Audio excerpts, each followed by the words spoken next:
अस्सलाम वालेकुम। कैसे हैं आप सब लोग? उम्मीद करती हूँ आप सब लोग ठीक होंगे, खैरियत से होंगे, अपने घरों में खुश होंगे, शाद होंगे, आबाद होंगे। अल्लाह आप सबको आबाद रखे। तो जी आज हम बहुत ही ज़बरदस्त सी रेसिपी, देसी फूड लवर्स कढ़ी पकौड़े की रेसिपी आपके लिए लेकर आए हैं, जो कि बहुत ही आसान तरीके से मैं सिखाऊंगी। जो बिगनर्स होते हैं वो इस तरह की देसी रेसिपीज़ ट्राई करने से जो है वो थोड़े से घबराते हैं। तो मैं आज आप लोगों को बहुत ही ईज़ी वे बताऊँगी, जिससे आप बहुत ही ईज़िली और बहुत ही ज़बरदस्त सी कढ़ी जो है वो रेडी कर सकते हैं। सबसे पहले ले लिया है मैंने यहाँ पे 1 कप के करीब बेसन, यानी कि 1 पाव बेसन, और उसमें मैंने लिया आधा किलो दही। 2 मीडियम प्याज लिए हैं, उनको कट करके जो है वो ऐड कर दिया है। 3 हरी मिर्ची ऐड कर दी हैं। हल्दी 1 चम्मच भर के मैंने यहाँ पर ऐड करी है। हाफ़ टी स्पून जो है वो मैंने पिसी हुई मिर्च ऐड करी हैं और उसे ब्लेंड कर लिया है तकरीबन आधा किलो ही, यानी कि 2 कप पानी डाल के।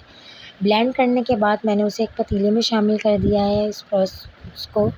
उसके बाद मैंने इसके अंदर तकरीबन 9 लीटर 8 लीटर के करीब पानी ऐड किया है, क्योंकि हम इसको बहुत देर पकाएंगे, तकरीबन 6 से 8 घंटे, कम से कम 6 घंटे हम इसको पकाएंगे।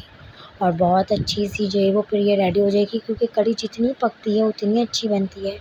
तो 8 लीटर पानी हमने ऐड किया है इसके अंदर, और अब मैं इसको हिलाकर इसको पका रही हूँ, चमचा चला रही हूँ इसमें।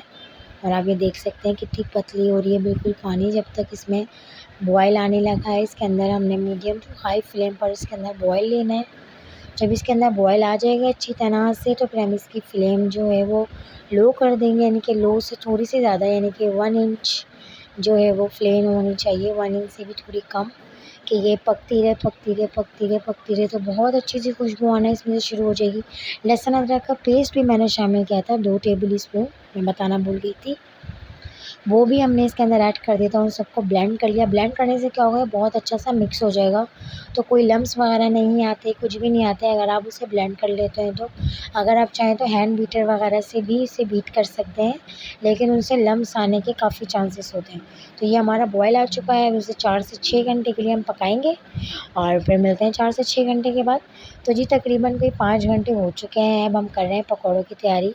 उसके लिए लिया है मैंने 2 कप बेसन, यानी कि हाफ़ केजी के करीब बेसन लिया है, और 1 कप उसके अंदर पानी डाल के अच्छी तरीके से उसे मिक्स कर रही हूँ, बहुत अच्छी तरीके से, कि कोई लम्स ना हो, कुछ भी ना हो।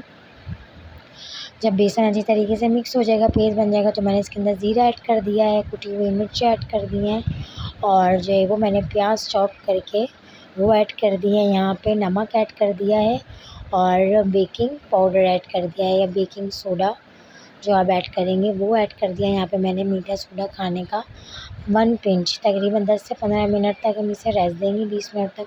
और तकरीबन 5 घंटे हो चुके हैं हमारी इस कढ़ी को चढ़े हुए। अब ये देख सकते हैं कि ये पूरी हाफ़ हो चुकी है। पतीला जो हमारा भरा हुआ था ये पूरा आधा हो चुका है। बीच बीच में भी हम इसको चलाते रहे हैं। अब मैंने इसकी फ्लेम मीडियम टू हाई कर दी है, क्योंकि हमने लो फ्लेम पे पकाया था। मीडियम टू हाई फ्लेम करके 20-25 मिनट मैंने और पकाया है। अब हम बना रहे हैं पकौड़े। पकौड़े के लिए मैंने पहले ऑयल चेक कर लिया है कि ऑयल अच्छी तरीके से प्रीहीट हुआ है या नहीं। ऑयल प्रीहीट हो जाए तो स्पून की हेल्प से या हाथ की हेल्प से, जैसे भी आपको बेटर लगता है, आप उस तरीके से जो है वो पकौड़े फ्राई कर लें, डाल दें कढ़ाई में, और उनको अच्छी तरीके से चलाते रहें, और बहुत अच्छे से गोल्डन ब्राउन होने तक हमने पकौड़ों को फ्राई करना है। पकौड़े फ्राई करने के बाद हमने इसको जिस प्लेट में निकालना है, डायरेक्ट हमने कढ़ी में ऐड करने हैं। हमने जो है वो उनको बाहर रेस्ट नहीं देना, बस हमने इसको डायरेक्ट कढ़ी में ऐड करना है, क्योंकि जितना ये कढ़ी में भीगेंगे उतनी ही हमारी जो कढ़ी है, जो हमारे यहाँ साफ कढ़ी है, वो थोड़ी सी गाढ़ी होगी, और ना हमारे पकौड़े भी बहुत ही स्मूथ से और बहुत ही यमी से और अंदर तक जो है वो टेस्टफुल हो जाएंगे। तो ये हमारे पकौड़े फ्राई हो गए हैं, मैंने इसके अंदर ऐड कर दिए हैं कढ़ी में। इसी तरह मैं सारे पकौड़े फ्राई करके जो है वो कढ़ी में ऐड कर दूँगी, और उनको जो है वो अच्छी तरीके से भीगने देंगे हम, तकरीबन कोई 15-20 मिनट तक, 25 मिनट तक। कढ़ी का मैंने चूल्हा बंद कर दिया है, कढ़ी को उतार लिया है। अब हम देंगे बघार। बघार के लिए मैंने लिए हैं 5 से 6 लाल साबित मिर्चें, कड़ी पत्ते लिए हैं 15 से 20 कड़ी पत्ते लिए हैं मैंने यहाँ पे, और 1 टेबल स्पून ज़ीरा लिया है मैंने। जिस कढ़ाई में मैंने पकौड़े फ्राई करे थे, उसी में मैंने जो है वो तेल कम करके तकरीबन 1 कप का तेल में मैं इसका बघार लगा रही हूँ। उसको अच्छी तरीके से पका के, और मैंने जो है वो कढ़ी के अंदर हमारा बघार ऐड कर दिया है।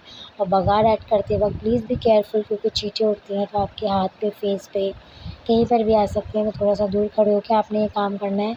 और हमारी यम्मी सी मज़ेदार सी कढ़ी जो है वो रेडी हो गई है और बहुत ही टेस्टी बनी थी।